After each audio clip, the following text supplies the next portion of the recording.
Hello， 大家好，感谢大家回到你宝贝指甲频道。在这个影片里面呢，我们要回到指甲基因管理系列，来谈一下你宝贝美甲创业的过程。那这支影片呢，我们要谈到了我们第二间工作室，2009年的双人工作室。我是亚瑟，我在2008年的时候和当时的女朋友 Peggy 一起创立了你宝贝指甲。这支影片来谈的呢，是在一人工作室不够用的时候呢，我们打算要开始两人工作室的时候，当时的状况。这个影片呢，我们会分为上面好几个点来跟大家解说双人工作室创立的这个详细状况。因为我自己话太多，所以导致影片太长，这个影片就分成上部跟下部两个部分。各位看的是上集，记得看完之后要继续看下集哦。主题开始之前呢，要拜托大家，如果喜欢我们的影片的话，请按赞、订阅、小铃铛并且呢，把这个影片分享给你身边也想要美甲创业的朋友哦。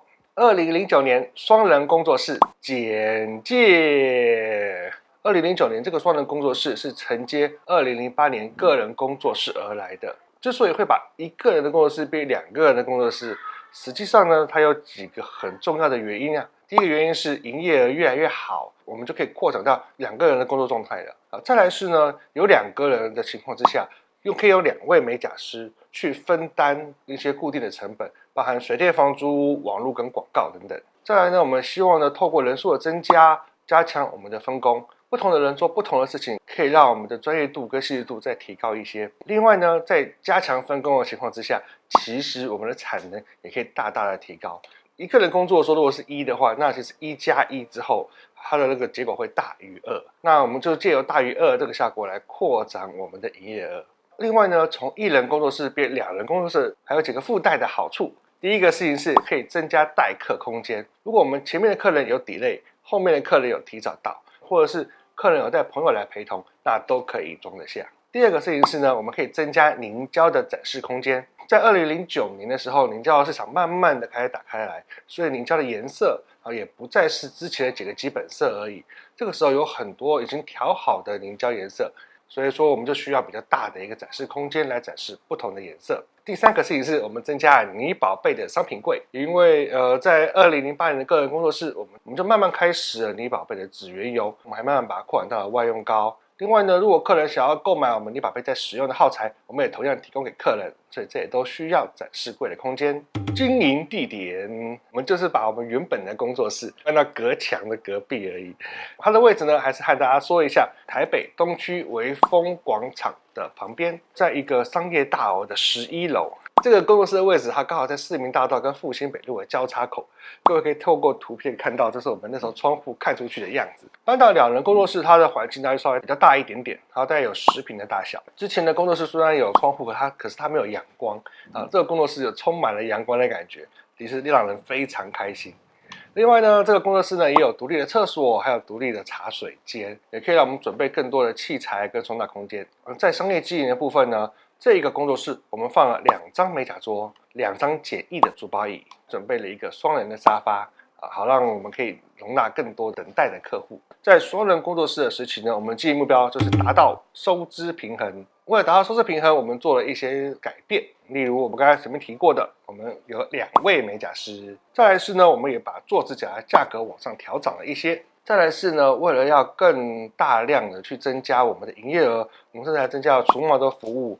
另外，我们还非常认真的在推广我们的足部保养、手部保养跟脚部保养的方面呢，甚至还区分成基础保养跟深层保养。深层保养里面呢，又还区分成保湿、美白跟放松之类的算是什么事都做凝胶的部分呢，我们除了原本做矫正型凝胶之外，我们还推出了轻薄型凝胶，那就是坊间常说的甲油胶，以可卸式比较薄的材质去帮客户做人造指甲。可见呢，我们那个时候为了达成收支平衡，真是无所不用其极另外呢，在当时呢，我们做了一些小事情，是我们当时没有注意到，可是后来却影响很大的事，建立了我们的自有品牌。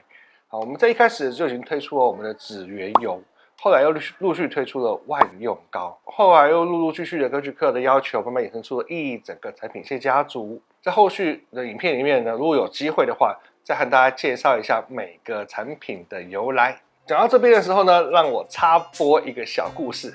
那个故事呢，我把它命名为“绝不再次破产”。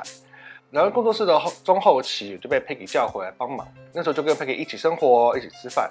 可是少了我在海外的收入之后，其实我们的生活瞬间陷入了拮据的状态。我们2个人每一天大概只吃2餐，而且每一餐都是吃50块的便当。而我生意好的时候呢，就带 Peggy 去吃120块的小火锅。那个时候呢，有一次 Peggy 非常幸福的、感动的说：“好开心，好感动啊！可以吃到小火锅，好开心哦！”看着 Peggy 微笑的脸，其实我是非常难过的。我觉得身为一个男人，怎么可以让我的女人过了这么拮据的生活？所以这个时候我就告诉我自己，我这辈子绝对不会再破产。从那个时候开始，所有投资、所有的走法都是以稳健为主，所以你宝贝也就没有做爆发性的成长，也没有可怕的破产，而一路活到了今天。讲完故事，我们来看一下大家最关心的收益状况。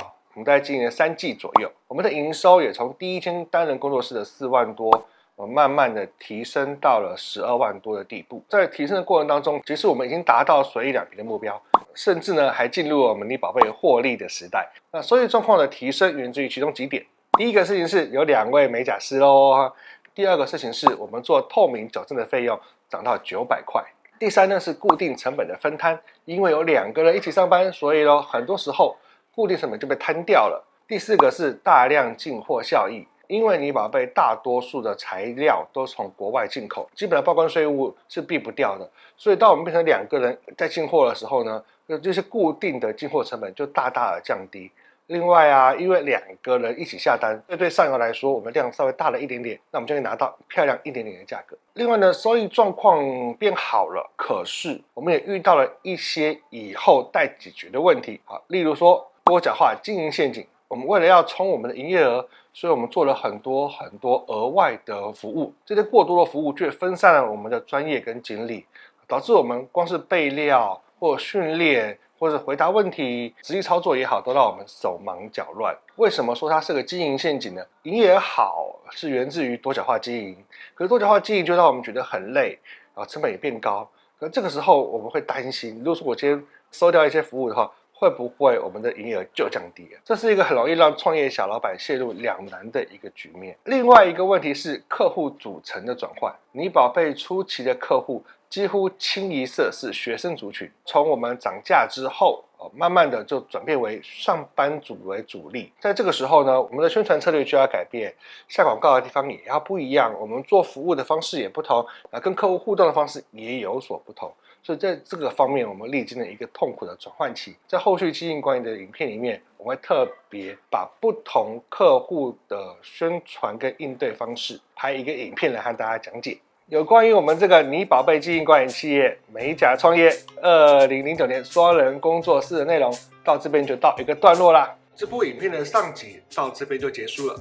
那其实我们还有一半的内容在下集，各位如果有兴趣的话，记得在说明栏里面找到下集，点进去看哦。你觉得这影片不错的话，那麻烦您按赞、订阅、小铃铛，好，并且把这个影片分享给你身边也想要开美甲店的朋友哦。感谢大家，拜拜。刚刚讲完了看影片要订阅，订阅了没？还没有，对不对？哦，如果不订阅的话，我们就拿吸尘器对付你哦。哦，吸尘器哦。赶快订阅哦！